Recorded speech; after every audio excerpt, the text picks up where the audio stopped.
Hello' বন্ধুসকল, আপোনালোকে হয়তো নাজানে মোৰ চেনেলৰ নাম দি ভিলেজাৰ। একচুৱেলি মই গাঁৱলীয়াই হওঁ। জন্ম মোৰ গাঁৱত, ডাঙৰ দীঘল তাতেই হৈছোঁ, পঢ়া শুনা তাতেই হৈছে। কিবা কাৰণত টাউনলৈ আহিব লগা হ'ল, আহিলোঁ আৰু বৰ্তমান ইয়াতে কৰ্মৰত। যিয়েকে নহওক, গাঁৱত আমাৰ প্ৰত্যেক দৈনন্দিন জীৱন যোনটো কয়, সেইটো জীৱন আৰম্ভ হৈছিলে ৰাতিপুৱা 3:30 বজাত। 3:30, 4টা মানত দেউতাই বাবাই সদায় আমাক 3:30, 4টা মানত উঠাই দিয়ে, অলপ সময় পঢ়িব দিয়ে। তাৰপিছত আকৌ আমাৰ গৰু আছিল, গাঁৱলীয়া মানুহ হিচাপে প্ৰায় 50-60টামান গৰু আছিলে। আমি চবেই গোহালিৰ পৰা গৰু এৰোঁ। বাহিৰত আমাৰ খেৰ বুলি নাছিলে তেতিয়া, ধানৰ খেতি নহয়, অকল মাহজাতীয় খেতি কৰোঁ আমি তেতিয়া। মাহৰ বোচা যোনটো গুৰি হয়, মৰণা মৰাৰ পিছত এই বোচা গৰুক খাব দিওঁ, আৰু আগদিনা কেতিয়াবা আমি চৰৰ পৰা ঘাঁহ উঠাই আনিলে ঘাঁহ খাব দিওঁ। তেতিয়া আমি যেতিয়া ৰাতিপুৱা গৰু এৰিব যাওঁ, তেতিয়া আমাৰ 4-5 জাতৰ গৰু আছিল। কিছুমানৰ নাকি লগোৱা, নাকত ফুটা কৰি জোৰ ৰছী লগায়, কিছুমানৰ মুকুতা লগোৱা, কিছুমানৰ আকৌ শিঙিত বান্ধোঁ আমি। মুকুতা টকাবোৰক মুকুতাত লগাওঁ, নাকি টকা নাকিত, আৰু শিঙত। কিছুমানৰ পোৱালি, গৰু পোৱালিকেইটাক আমি জেনেৰেলি ডিঙিতে ৰছী লগাই বান্ধি থওঁ, গাখীৰ দিয়া গৰু পোৱালি, গাখীৰ খোৱা পোৱালিবোৰ। আৰু এক শ্ৰেণীৰ গৰু আছিলে আমাৰ, যোনবোৰ উৎপত্তি আছিলে, এৰাল দি তলে ৰছী, যিকোনো প্ৰকাৰে এৰাল ছিঙিব, ৰছী ছিঙি গৈ লোকৰ খেতি খায়। গতিকে আমি সেইসকল গৰুক জেনেৰেলি ঠেঙতে ৰছী লগাই বান্ধি থওঁ, যাতে লোকৰ খেতি খাব নোৱাৰে। অকল আমি নহয়, ওচৰ পাজৰে যিমান আছিলে আমাৰ মানুহ চবেই তেনেকৈ কৰে। গাঁৱলীয়া মানুহৰ যোনটো প্ৰচলন, সেইটোৱে আছিলে আমাৰ তাত।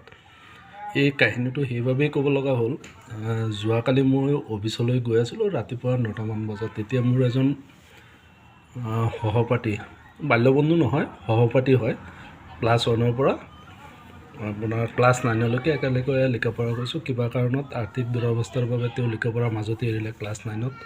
তাৰপিছত তেওঁক শাক পাচলি, যিহেতু আমাৰ অঞ্চলত শাক পাচলি প্ৰচুৰ পৰিমাণে হয়, শাক পাচলিৰ ব্যৱসায়ত সোমালে।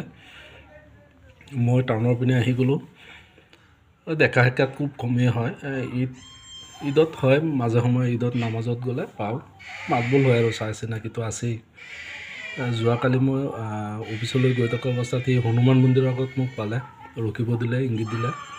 সৰু মাল টানা সৰু ট্ৰাকবোৰ আছিলে, খুব সম্ভৱ মহেন্দ্ৰ কোম্পানীৰ।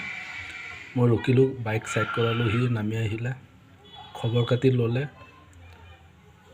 চব সুধিলে, আৰু গড়ৰ কথা, তাৰ গড়ৰ কথা ক'লে, সুধিলোঁ মই। তাৰপিছত সি মোৰ এড্ৰেছ বিচাৰিছিলে।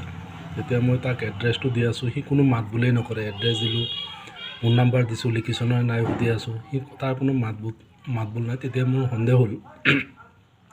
তাৰপিনে চালোঁ, সি ল'ৰা ছোৱালীৰ পিনে চাই আছে। কি চাই আছ? কৈছে, তই দেখা নাই নেকি? নাই দেখা, ল'ৰা ছোৱালী কলেজ গৈ আছে। কৈছে, নহয়, ইহঁতৰ বড়িৰ পিনে চা। বড়িৰ পিনে চালোঁ, জোতা চেণ্ডেল, ঠিকে আছে, জোতা চেণ্ডেল ধনী ঘৰৰ ল'ৰা ছোৱালী হ'ব চাগে, সম্ভ্ৰান্ত পৰিয়ালৰ। কৈছে, নহয়, অলপ ওপৰত চা, চেণ্ডেল জোতাৰ ওপৰত চা। চালোঁ, ছোৱালীজনী বাওঁ ভৰিত নে সোঁ ভৰিত ফিটা এডাল লগোৱা, আৰু ল'ৰাটোৰো ছেইম তেনেকুৱা। আৰু ল'ৰাটোৰ পেণ্টটো আছিলে অলপ চিপু, মানে ওপৰত উঠি থাকে, নৰ্মেল পেণ্টৰ নিচিনা নহয়। তেতিয়া সি ক'লে, তোৰ কিবা মনত পৰিছে নে? মই বোলো, মনত কি পৰিব, আমাৰ দিনততো তেনেকুৱা নাছিলে। কৈছে, নহয়, মনত পেলা, আমিওতো ঠেঙত বান্ধো, কি হয়, তই গৰুক। তেতিয়া মোৰ ইমান হাঁহি উঠিছে, গৰুৰ লগতে ল'ৰা ছোৱালী অলপ ৰিজাল্ট। একচুৱেলি মোৰ তেনেকুৱা কোনো ডাঙৰ ইণ্টেনশ্যন নাই এই ভিডিঅ'টো বনোৱা, মুঠতে আপোনালোকক জনাব লাগে জনাইছোঁ। ধন্যবাদ। গাঁৱৰ পৰিৱেশ, অলপ ট্ৰেক্টৰ চলাই আছে, মৰণা মাৰিছে, গতিকে মোৰ আৱাজটো স্পষ্ট নহ'ব পাৰে। যি কি নহওক, মোৰ এই ভিডিঅ'টো বনোৱাৰ উদ্দেশ্য এইটোৱেই নহয় যে মই ল'ৰা ছোৱালীক সেৱা প্ৰতিপন্ন কৰিব বিচাৰিছোঁ, কিন্তু মোৰ এই ভিডিঅ'টো বনোৱাৰ উদ্দেশ্য হ'ল আপোনালোকক জনাবলৈ যে আমাৰ দিনত কি হৈছিলে আৰু বৰ্তমান যুগত কি হৈ আছে। এই গৰুৰ ঠেঙত ৰছী লগোৱা আৰু ল'ৰা ছোৱালীৰ ভৰিত ৰছী লগোৱা, এই বন্ধুজনে ৰিজাল্টে, তাকেই আপোনালোকক জনাবলৈ এই ভিডিঅ'টো বনালোঁ।